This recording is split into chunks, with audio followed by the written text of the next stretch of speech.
I could feel the excitement buzzing in the air as I walked into the office on Monday morning.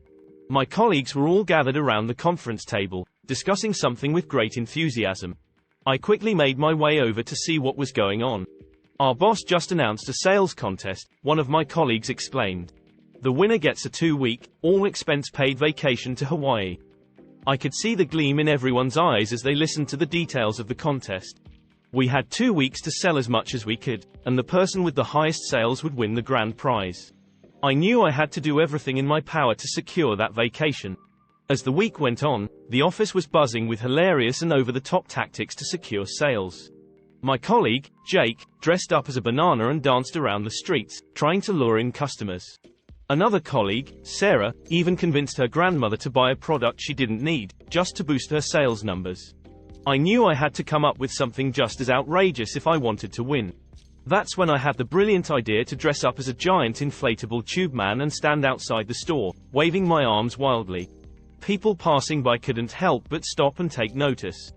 My sales started to skyrocket. As the days passed, the tension grew thicker.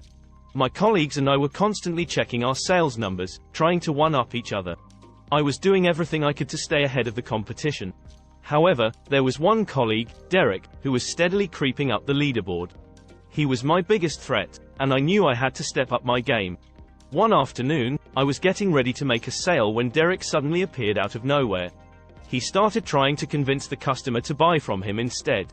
We got into a heated argument right there on the sales floor. It was clear that Derek was trying to sabotage my efforts. I was at a loss for what to do until I remembered something my grandmother used to say.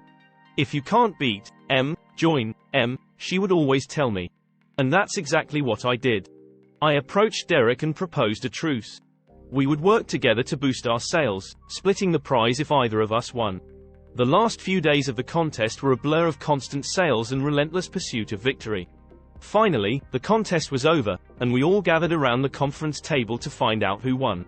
The tension in the room was palpable, and the winner is Derek, our boss announced. I was crushed. All my hard work had been for nothing. But then, Derek stood up and made an announcement. I couldn't have done it without my partner in crime, he said, gesturing to me. We made an unbeatable team, and we both deserve to win. So, we've decided to split the prize and go to Hawaii together. The room erupted in cheers and applause. I couldn't believe it.